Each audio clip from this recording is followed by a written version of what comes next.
ఆంధ్రప్రదేశ్ మంత్రి గంటా శ్రీనివాసరావు సొంత నియోజకవర్గం భీమిలికి గెస్ట్ గా మారిపోయారా? వివాదాలతోనే సావాసం చేస్తారన్న టాక్ ఎందుకొచ్చింది? సెగ్మెంట్ ని సమీప బంధువుకి రాసిచ్చేశారన్న ఆరోపణలకు మంత్రి సమాధానం ఏంటి? ఆయన్ని కలుసుకోవడం అంత ఈజీ కాదన్న అభిప్రాయం ప్రజల్లో పెరిగిపోతోందా? 3 ఏళ్ల క్రితం ఇచ్చిన హామీలేంటి? ఇప్పటికీ ఎన్నింటిని నెరవేర్చారు? విశాఖ భూ కుంభకోణం వ్యవహారం అంతా గంటా కేంద్రంగానే ఎందుకు జరుగుతోంది?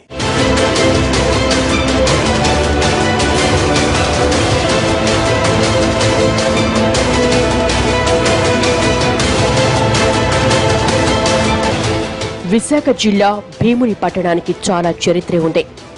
దేశంలోనే 2వ పురాతన మున్సిపాలిటీ ఇది. సమరయోధుడు అల్లూరి సీతారామరాజు పుట్టిన గడ్డ. ఒకనాటి వాణిజ్య కేంద్రం, సుదీర్ఘ తీర ప్రాంతం, ఎర్రమట్టి దిబ్బలు, ప్రకృతి రమణీయతతో చూడగానే ఆకట్టుకునే సహజ అందాలు ఈ ప్రాంతం సొంతం. ఇక్కడ ప్రభుత్వానికి వేలాది ఎకరాల ల్యాండ్ బ్యాంక్ ఉంది. పర్యాటక, పారిశ్రామిక, ఐటీ పెట్టుబడులకు కేర్ ఆఫ్ అడ్రస్. విశాఖ నగరం భవిష్యత్ విస్తరణ మొత్తం భీమిలి నియోజకవర్గం పరిధిలోనే జరగబోతోంది. అర్బన్ రూరల్ ప్రజల సమ్మేళనం భీమిలి సెగ్మెంట్, సింహాచల వరాహ లక్ష్మీ నరసింహస్వామి ఆలయం, రిషికొండ ఐటీ కారిడార్ కూడా ఇక్కడే ఉన్నాయి.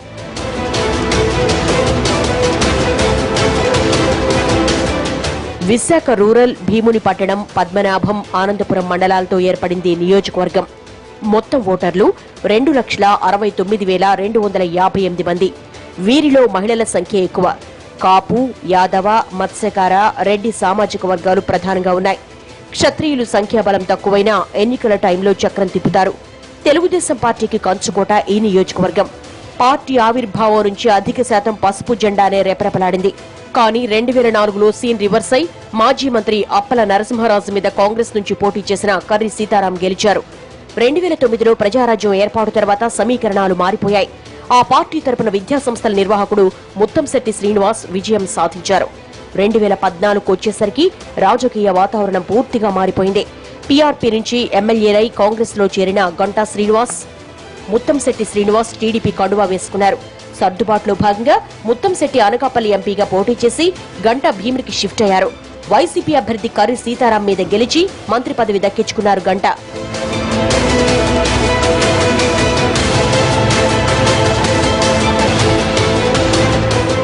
ఎన్నికల టైంలో చాలా హామీలు ఇచ్చారు గంటా. సింహాచలం దేవస్థానం, రైతుల మధ్య నలుగుతున్న పంచగ్రామాల వివాదాన్ని పరిష్కరిస్తారన్నారు. విశాఖలో జరిగిన తొలి కేబినెట్ మీటింగ్లో దీని మీద చర్చించారు. చివరికిప్పుడు న్యాయపరమైన చిక్కులంటున్నారు. వేలాది మందికి ఉపాధి కల్పించిన చిట్టి వలస జూట్ మిల్ 2009 ఏప్రిల్లో లాకౌట్ అయింది. తాను గెలిస్తే మిల్లును తెరిపిస్తారని చెప్పి మంత్రయ్య కూడా ఆ పని చేయలేకపోయారని, ఇప్పుడు మా బతుకులు ఏం కావాలని అడుగుతున్నారు కార్మికులు.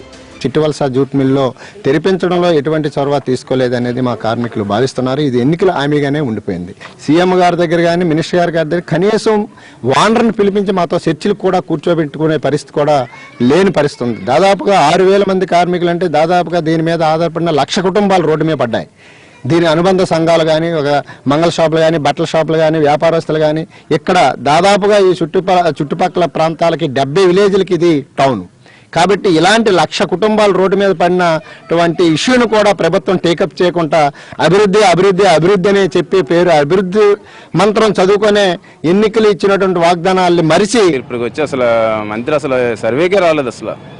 అసలు పట్టించుకోలేదు. కార్మికులు అసలు యూత్ ఏ విధంగా ఉన్నది, అసలు అందులో కార్మికులు ఏ విధంగా ఉంటున్నారు, అసలు ఏంటి తింటున్నారు, ఏం చేస్తున్నారు అనేది కూడా పట్టించుకోలేదు. ఇప్పుడు నేనైతే 22 సంవత్సరాలప్పుడు మిల్లులో జాయిన్ అయ్యానండి. ఇప్పుడు నా వయసు 38 సంవత్సరాలు. ఇప్పుడు నేను అక్కడ ఏ కంపెనీలో చేద్దామన్నా సరే మీరు డేట్ అయిపోయింది, మీరు 38 ఇయర్స్ వస్తే కనుక మీరు అసలు అన్ఎలిజిబిలిటీ, ఏదో లేబర్ వర్క్ కూడా చేయలేరు అనే పరిస్థితిలో ఇప్పుడు ప్రతి కంపెనీలో అడుగుతున్నారండి. ఇప్పుడు మరి మాలాంటి వాళ్ళ పరిస్థితి ఏంటి? విశాఖ తర్వాత మత్స్యకారులు ఎక్కువగా ఆధారపడేది భీమిలి పరిధిలోని సముద్రంపైనే. చాపల ఉప్పాడ, భీమిలి, అన్నవరం వంటి అనేక గ్రామాల జాలర్లకు ఇదే జీవనాధారం. ఇక్కడ జట్టి నిర్మాణం కోసం హామీ ఇచ్చారు గంటా. సాంకేతికంగా అది సాధ్యం కాదని తేలడంతో ప్రత్యామ్నాయం కావాలంటున్నారు మత్స్యకారులు.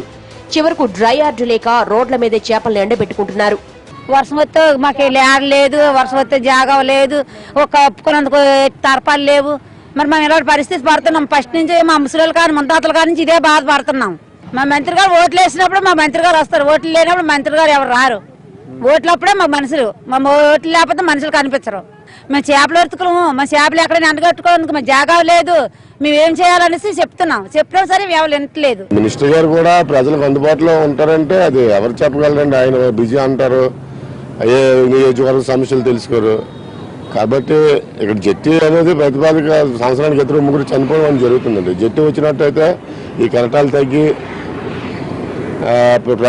మత్స్యకారులకి ప్రాణాపాయం కూడా తగ్గుతుంది అనుకున్నాం. పద్మనాభం మండలంలో ఉన్న అనంత పద్మనాభ స్వామి ఆలయానికి చాలా చరిత్ర ఉంది. కొండెక్కి స్వామి వారిని దర్శించుకోవాలంటే మెట్ల మార్గమే దిక్కు. ఇక్కడ ఘాట్ రోడ్ నిర్మాణానికి హామీ ఇచ్చారు, అదింకా పట్టాలెక్కలేదు. పాంట్రంకిలో గోస్తని నది మీద వంతెన నిర్మాణం, అన్నవరం గ్రామాన్ని సోలార్ విలేజ్ గా మార్చడం, భీమిలి తాగునీటి సమస్య పరిష్కారం, తగరపు వలసలో రైతు బజార్ వంటి హామీలేవీ నెరవేరలేదు. చివరికి అతి ముఖ్యమైన భీమిలి సింహాచలం ఆసుపత్రుల అభివృద్ధిని కూడా మంత్రి పట్టించుకోలేదని, నిరుపేదలు వైద్యం కోసం ఎక్కడికి వెళ్లాలని అడుగుతున్నారు స్థానికులు. అది గవర్నమెంట్ హాస్పిటల్ చూసుకోండి, 1918లో కట్టారంట. అంటే దాదాపు 100 సంవత్సరాలు అయిపోయింది, సంవత్సరం తక్కువ. దానికి ఇప్పుడు వచ్చి అభివృద్ధి లేదు. ఒకసారి వెళ్ళి చూడండి, అది మార్చి రూమ్ ఎలా ఉంది ఒకసారి. కానీ ఎవరికి తెలియట్లేదు, వాళ్ళు వస్తున్నారు ఆపిల్ చుట్టూ తిరిగి వెళ్తారు కానీ ఎవరు ఇరమైలు ఎవరు రావట్లేదండి. అది ప్రభుత్వ హాస్పిటల్ అంటే ఎలా ఉండాలా, ఒక మొక్క లేదండి అక్కడ. మంత్రి గంటా మాత్రం సమస్యలన్నీ తన దృష్టిలో ఉన్నాయని, వచ్చే 2 ఏళ్లలో పరిష్కరిస్తాను అంటున్నారు. 100 కోట్ల అభివృద్ధి పనులు చేస్తున్నామంటున్నారు ఆయన. డెవలప్మెంట్ లో వైజాగ్ హైయెస్ట్ ప్రయారిటీ ఇస్తా ఉన్నారు. ఒక స్మార్ట్ సిటీ అయింది, ఒక సిటీ ఆఫ్ డెస్టినేషన్ తయారైంది. ఇప్పుడు ఒక ఐఎన్ఎస్ విరాట్ ఉంది, ఒక టూరిజంలో మెగా ప్రాజెక్ట్ అది వైజాగ్ తీసుకురావాలని డిసిషన్ తీసుకున్నాం. అది ఆటోమేటిక్గా భీమిలి వస్తూ ఉంది. అలాగే ఈరోజు IT towers, icon towers, millennium towers కడతా ఉన్నారు. అవి కూడా మన భీమిలి కాన్స్టిట్యూన్సీలో రుషికొండ హిల్ పైన వస్తూ ఉన్నాయి. అలాగే టూరిజం ప్రాజెక్టులు, అనేక టూరిజం ప్రాజెక్టులు వచ్చి మన దగ్గర వస్తూ ఉన్నాయి. దాంతోపాటు ఫిల్మ్ ఇండస్ట్రీ, ఈరోజు ఎంతో టూరిజం పొటెన్షియాలిటీ ఉన్న ఫిల్మ్ ఇండస్ట్రీ కూడా భీమిలి కాన్స్టిట్యూన్సీలోనే వాళ్ళకు స్టూడియోస్ కానీ లేకపోతే రికార్డింగ్ థియేటర్లకు కానీ ఇటన్నిటికి కూడా వాళ్ళు అక్కడ ప్లేస్లు అడుగుతూ ఉన్నారు. వాటితో పాటు ముఖ్యంగా ఈ స్పోర్ట్స్ గచ్చిబౌలి లాంటి ఇంటిగ్రేటెడ్ స్పోర్ట్స్ కాంప్లెక్స్లు కానీ లేదు ఈ వాకింగ్ ట్రాక్లు కానీ ఈ మిగతా అన్ని కూడా భీమిలి ఏరియాలో రాబోతా ఉన్నాయి. కాబట్టి డెవలప్మెంట్కి ఎంప్లాయ్మెంట్కి ఎక్కడ కూడా ఇబ్బంది లేకుండా 100% భీమిలి అనేది ఒక మోడల్ కాన్స్టిట్యూన్సీ కాబోతా ఉంది. వాళ్ళు ఫ్యాక్టరీ రన్ చేస్తారా, రన్ చేయాలంటే ఏమి వాళ్ళ గవర్నమెంట్ సపోర్ట్ కావాలి, రన్ చేయకపోతే దాన్ని మొత్తం అసెట్స్ అని కూడా ఆక్షన్ చేసి ఇంకోటి చేస్తే మొత్తాన్ని కార్మికులకి దాని మీద డిపెండ్ వాళ్ళందరికీ కూడా సెటిల్ చేయాల్సిన అవసరం ఉంది. దాన్ని ఒక యాక్షన్ ప్లాన్ పెట్టుకుంటే దాని త్వరలోనే సెటిల్ చేస్తాం. కాబట్టి ప్రధానమైన డిమాండ్స్ ఏవైతే మేజర్ డిమాండ్స్ ఉన్నాయో ఆ రోజు చెప్పిన హామీలు 5లో 3 కంప్లీట్ అయినాయి, ఒక 2 వచ్చి ప్రాసెస్లో ఉన్నాయి. గంటా శ్రీనివాసరావు తనకు అసలు అందుబాటులో ఉండడం లేదన్న అభిప్రాయం నియోజకవర్గంలో బలంగా ఉంది. పైపై హడావుడి తప్ప మా సమస్యలను పట్టించుకోరని చెబుతూ అందుకు ఉదాహరణగా భీమిలి మార్కెట్ ను చూపిస్తున్నారు. హుదూద్ తుపాన్లో దెబ్బతిన్న ఈ మార్కెట్ ను తర్వాత సదుపాయాలు పెంచి పునర్నిర్మించారు. పనులు పూర్తయి 3 నెలలు గడుస్తున్నా కేవలం మంత్రి గారి రిబ్బన్ కటింగ్ కోసం ఎదురు చూస్తున్నారు. ఆయన ఎప్పుడూ టైం లేదు అనడంతో ప్రారంభోత్సవం జరక్క రోడ్డు మీదే వ్యాపారాలు చేసుకుంటున్నారు బడుగు జీవులు.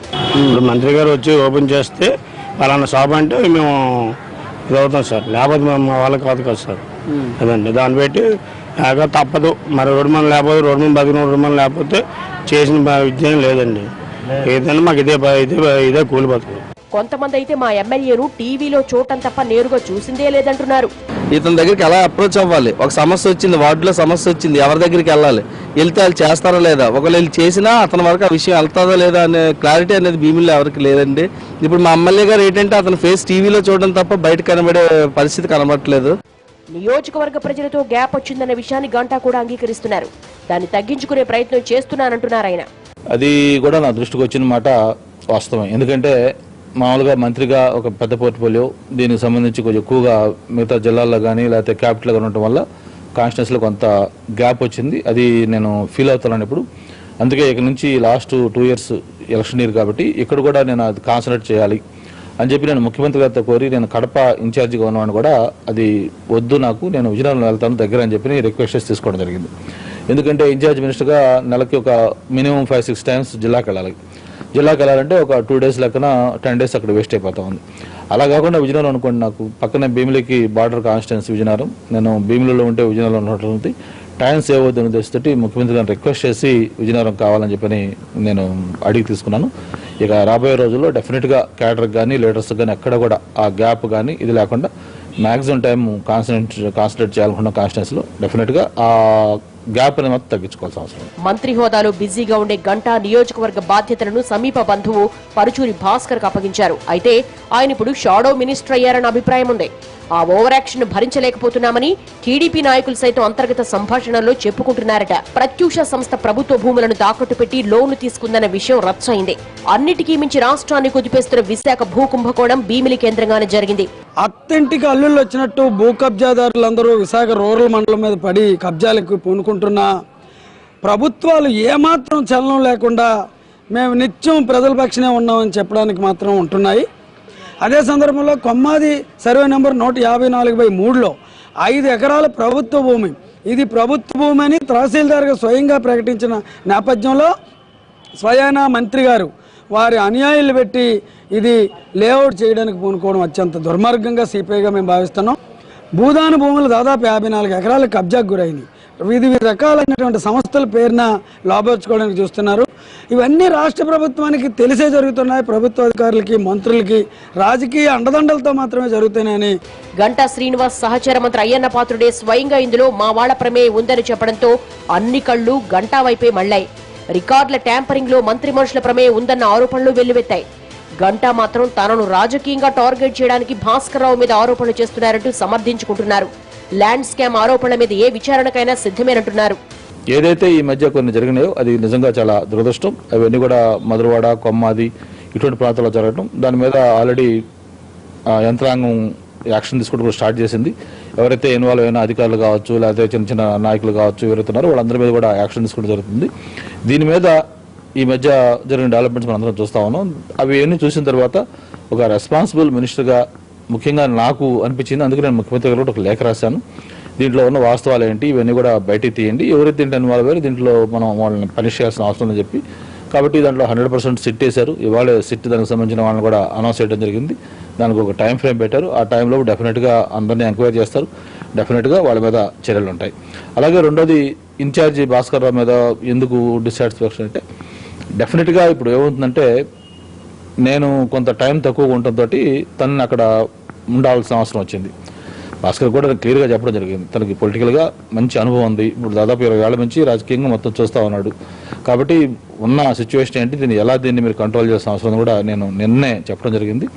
ఎప్పుడైతే నేను కూడా డైరెక్ట్గా ఇన్వాల్వ్ అవుతానో ఆటోమేటిక్గా అతని మీద ఆ ఫోకస్ కొంచెం తగ్గిస్తారు. ఎప్పుడైతే నేను లేను అన్నిటి కూడా అతను హెల్మ్ ఆఫ్ అఫైర్స్ చూస్తా ఉన్నాడో అతన్ని టార్గెట్ చేయడం కోసం అపోజిషన్ దాన్ని వాడుకుంటున్నారు, అడ్వాంటేజ్ తీసుకుంటున్నారు.